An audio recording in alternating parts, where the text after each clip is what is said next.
Guys, मेरा नाम है पुष्कर और वेलकम टू माय चैनल। कैसे हैं आप सब? आशा करता हूँ आप सब अच्छे होंगे। आज मैं ये वीडियो बना रहा हूँ ये बताने के लिए कि मैं काफ़ी टाइम से मोटो व्लॉगिंग नहीं कर रहा हूँ। तो उसका क्या रीज़न है? उसका रीज़न ये है कि काफ़ी सारे डीएम्स आए थे मेरे पास, काफ़ी सारे कमेंट भी आए थे कि मैं काफ़ी टाइम से वीडियोज़ नहीं बना रहा हूँ। तो उसका रीज़न क्या है? उसका रीज़न ये है कि 15 अक्टूबर 2024 15 अक्टूबर 2024 को हमारी सोसाइटी में आग लग गई थी, जिसकी वजह से मेरी बाइक और मेरी कार दोनों जल गई। उसका रीज़न ये था कि मेरी गाड़ी और मेरी बाइक दोनों हमारी सोसाइटी की पार्किंग में जो अलॉटेड पार्किंग है वहाँ पे खड़ी थी। बट हमारी जो पार्किंग है उसके ऊपर एक एयर वेंटिलेशन की शाफ्ट है। सो शाफ्ट जो है वो ओपन होती है एक ग्रीन एरिया पार्क में। और वो टाइम था दिवाली का। दिवाली से आई थिंक 1 महीना पहले की बात है ये। और उस टाइम पे बच्चे जो है पटाखे जला रहे थे वहाँ पे और खेल रहे थे आराम से, कोई दिक्कत नहीं। बट वहाँ पे शाफ्ट में एक जाली लगी हुई थी, जहाँ से लोग लोग नहीं, बच्चे पटाखे जो है जला के वो नीचे शाफ्ट से नीचे फेंक रहे थे जाली में डाल के। और जाली कहीं से टूटी हुई थी काफ़ी जगह से, और काफ़ी जगह से ओपन थी, वो होल थे या काफ़ी जाली मोटी भी थी वो, जिसकी वजह से पटाखे जो थे वो आराम से ईजिली, या पहले भी एक्चुअली कई बार पत्थर मिट्टी बच्चे गिर चुके थे। बट हमने इतना ज़्यादा नोटिस नहीं किया था। हमने कंप्लेंट की थी सोसाइटी में बिल्डर को भी, बट कोई एक्शन नहीं लिया गया। थोड़ी बहुत जाली रिपेयर कर दी, बट उसके अलावा कोई एक्शन नहीं लिया गया। मैंने पार्किंग चेंज करने के लिए भी कहा बिल्डर को भी, बट बिल्डर ने कोई सुना नहीं उसने। और उसके बाद मैं 3 साल से रह रहा था यहाँ पे, बट कोई दिक्कत नहीं थी। बट उसके बाद ये चीज़ एकदम से हुई है। पटाखा जो था वो शाफ्ट से नीचे आया है, और आई थिंक पता नहीं बाइक के कवर पे या बाइक पे कहाँ लगा है, जिसकी वजह से बाइक ने आग पकड़ ली। और उसकी वजह से बाइक तो पूरी चली गई, और मेरी गाड़ी आगे खड़ी थी हुंडई ऑरा, वो उसका बैक पूरा जल गया, पूरा बैक डैमेज हो गया उसका। ये आई थिंक शाम की बात है, 6-7 बजे की बात है। और मैं डेली लाइक काम कर रहा था घर पे अपना वर्क फ्रॉम होम। देन अचानक तो नहीं कहेंगे, लेकिन थोड़ा सा आवाज़ सी आई मुझे, बट मैंने नोटिस नहीं किया कि क्या हो रहा है क्या नहीं हो रहा। सो मैं अपने इवनिंग में वही बाइक राइड के लिए नीचे गया पार्किंग की तरफ। सो मैं दूर से कुछ आग सी नजर आई पार्किंग की तरफ। मुझे लगा हो सकता है कुछ कूड़ा वूड़ा जलाया होगा या फिर कुछ हुआ होगा, और मैंने नोटिस नहीं किया था। बट जब मैं थोड़ा सा पास गया तो मैंने नोटिस किया कि मेरी ही पार्किंग में आग लगी। मैं थोड़ा सा शॉक हो गया। मैं जैसे ही पास जाने लगा, और वो सीन देख के मैं एकदम से स्टिल हो गया 2 सेकंड। देन मुझे जब समझ आया कि क्या हुआ है, देन बाइक में आग लगी हुई थी भयंकर, और मैं बाइक के बारे में नहीं सोचा था उस टाइम पे। मैंने बस सोचा कि गाड़ी को बचाना है। मेरे पास चाबी नहीं थी, मेरे पास सिर्फ बाइक की चाबी थी उस टाइम पे। मैं फ़ौरन भागा-भागा ऊपर गया फ्लैट पे। देन वहाँ से मैं गाड़ी की चाबी उठा के ला रहा था वापस, भागते-भागते गया मैं। और बट आने में शायद मुझे थोड़ा-सा लेट हो गया, या लेट तो नहीं कहूँगा, मैं आया था, बट उससे पहले ही लोगों ने थोड़ा समझदारी दिखाई।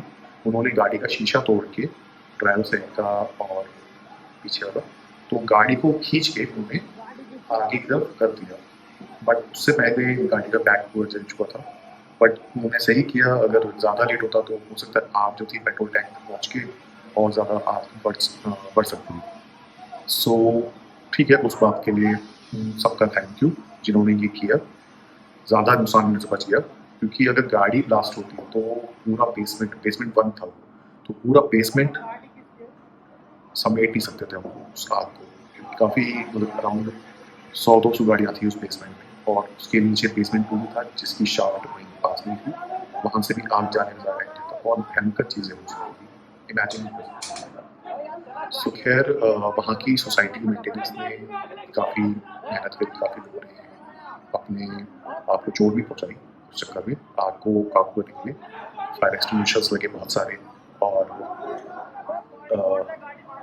पानी की पाइपलाइन सब कुछ करके काफ़ी देर, कम से कम 1 डेढ़ घंटा लग गया उस आग पे काबू करने में, और अब भी बहुत ही मुश्किल से जाके वो चीज़ कंट्रोल में हुई है। और एट द एंड बाइक पूरी जल के खाक हो चुकी थी, गाड़ी का बैक जा चुका था पूरा, और उस टाइम पे समझ नहीं आ रहा था क्या करूं, गुस्सा भी था, दुख भी था, काफ़ी चीज़ें थी, बस इमोशंस को मैं एक्सप्रेस नहीं कर पा रहा था उस टाइम पे, आज भी नहीं कर पा रहा हूँ, अभी तक नहीं कर पा रहा हूँ क्या हुआ है क्या नहीं हुआ है। और उसके बाद का जो वो चीज़ तो थी ही थी, उसके बाद का जो स्ट्रगल था वो काफ़ी टफ रहा है मेरे लिए। उसके बाद मैं ये सोच रहा था कि जो नुकसान हुआ है उसको रिकवर कैसे किया जाए। पहला स्टेप था इंश्योरेंस का, दोनों बाइक और गाड़ी दोनों ही ज़ीरो डेप्थ थी। उसके बाद मैंने क्या कहते हैं इंश्योरेंस में अप्लाई किया दोनों बाइक और उसकी गाड़ी के लिए। गाड़ी का मेरा क्लेम था इको से और आईसीआईसी से था, आईसीआईसी से बाइक का था। गाड़ी मेरी आई थिंक 2-3 साल पुरानी थी, और बाइक तो जस्ट आपको सबको पता ही है, अप्रैल में ली थी मैंने, तो अराउंड 4-5 महीने पुरानी थी बाइक। और उसके बाद मैंने क्लेम के लिए प्रोसेस किया। क्लेम के प्रोसेस में गाड़ी में मुझे इतना टफ नहीं हुआ, बट बाइक के लिए मुझे थोड़ा सा स्ट्रगल करना पड़ा डॉक्यूमेंटेशन और सब चीज़ों में, क्योंकि पूरा फुल सीन था। गाड़ी में मुझे बस गाड़ी को सर्विस सेंटर तक छोड़ना पड़ा, उसके बाद उन्होंने अपने आप ही पूरा हैंडल किया सब कुछ, जो भी प्रोसेसिंग चल थोड़ा बहुत देंगे। देन उसके बाद पूरा क्लेम मिला मुझे, जो भी डैमेज था ए टू जेड सारे parts original as it is रहे हैं, और अभी गाड़ी बहुत अच्छी कंडीशन में चल रही है। थोड़ा सा मन में वहम है बट अच्छी चल रही है। और गाड़ी का तो उसी टाइम पे हो गया था, इंस्टेंट तो नहीं कहेंगे, हाँ मतलब कि महीना भर लगा था रिपेयर होने में, पार्ट्स आने में, सब चीज़ें चेन्नई से पार्ट्स आए थे, उसके बाद सब चीज़ें होने में हैंड ओवर 1 महीने टाइम लगा था। तो वो एक हेडेक वाला टाइम पीरियड था, बिकॉज कोई व्हीकल नहीं था मेरे पास आने जाने के लिए, और समझ सकते हैं। और बाइक के क्लेम के लिए मुझे काफ़ी चीज़ें करनी पड़ी, मतलब डॉक्यूमेंटेशन के लिए भागा दौड़ी, कभी आरटीओ, कभी कहीं कुछ, कभी एफिडेविट बनवाने हैं, कभी नोटरी कराना है, बहुत सारी चीज़ें थी। देन बाइक का क्लेम अभी मुझे कुछ टाइम पहले ही मिला है, बट उसमें भी काफ़ी डिडक्शन हुए हैं, अराउंड 2.5 लाख की भी बाइक थी। सो इन हैंड मुझे अराउंड मिला है 1 सप्ताह के आसपास। सो मान लीजिए कि 80,000 तक का तो यहाँ लॉस हुआ है, और गाड़ी में भी अराउंड मान लीजिए 10-20 हज़ार का नुकसान जेब से गया है। बाकी अगर इंश्योरेंस ना होता तो कम से कम 1-1.5 लाख का नुकसान था। सो आप मान के चलते हैं कि 1 लाख के आसपास का नुकसान मेरा दीवार को हुआ है। सो अब चीज़ें रिकवर तो हो गई हैं, गाड़ी तो रिकवर हो गई है, बट हाँ बाइक नहीं हुई है, बाइक का अमाउंट कुछ हद तक रिकवर हो गया है। सो क्या कहते हैं, अब फिलहाल नई बाइक लूँ ना लूँ, अभी थोड़ा सा उसी डाउट में। काफ़ी लोग मुझसे पूछ रहे हैं कि जिनको पता है ये चीज़ क्या हुआ है, कि क्या आप नई बाइक ले रहे हैं या नई बाइक ले ली आपने? तो नहीं, मैं अभी नई बाइक नहीं ली है, और आगे अभी मैं सोच नहीं रहा हूँ नई बाइक लेने के लिए। थोड़ा सा भी मैं उस चीज़ से उभर जाऊँ पहले, उसके बाद मैं सोचूँगा कि मुझे नई बाइक लेनी है या नहीं लेनी। तब तक मैं अभी नॉर्मल व्लॉगिंग ही ट्राई करूँगा, या नॉर्मल कुछ और ट्राई करता हूँ, एक्सपेरिमेंट करता हूँ कि क्या कर सकता हूँ मैं अपने चैनल पे। आप ही सजेस्ट कीजिए, कमेंट कीजिएगा कि मैं और क्या कर सकता हूँ। देन मैं उन सबका थैंक यू कहूँगा जिन्होंने मुझे सपोर्ट किया, हेल्प किया उस टाइम पे, उस चीज़ों में। सोसाइटी वालों ने भी काफ़ी हेल्प करी, काफ़ी साथ दिया, पुलिस स्टेशन भी गए मेरे साथ, और काफ़ी चीज़ें हेल्प करी। चीज़ें बट उस लेवल तक नहीं हो पाई जिस लेवल तक सोची थी हेल्प। मैंने सोचा था कि जो नुकसान हुआ है वो क्लियर कौन करेगा, लाइक जो बच्चे थे, बच्चों को दोष नहीं दे सकते, बच्चे खेल रहे थे। हाँ, लेकिन बच्चों के पेरेंट्स उस नुकसान को बियर कर सकते थे, या फिर जो सोसाइटी की मेंटेनेंस है वो बियर करे, या फिर अ, सारी सोसाइटी मिलके कंट्रीब्यूट करके उस नुकसान को करें। बट ठीक है, किसी ने कोई आगे एक्शन नहीं लिया, हमने भी ज़्यादा नहीं बोला, और फिलहाल ठीक है, चीज़ें नॉर्मल है, क्योंकि लोग हफ्ते 10 दिन तक लोगों ने बोला, साथ दिया, उसके बाद वो भी अपनी लाइफ में बिजी हो गए, हम भी अपनी लाइफ में बिजी हो गए। मैं अपने बाकी नुकसान को रिकवर करने में लगा हुआ था, और बाकी सारे लाइफ में बिजी थे। तो ठीक है, किस्मत मान के चल सकते हैं कि किस्मत में लिखा था। मैंने बचपन से सुना तो था कि दिवाली पे आग उग करोगे, गाड़ी या ये हादसा हो गया, बट सोचा नहीं था कि लाइफ में मेरे साथ ये चीज़ होगी।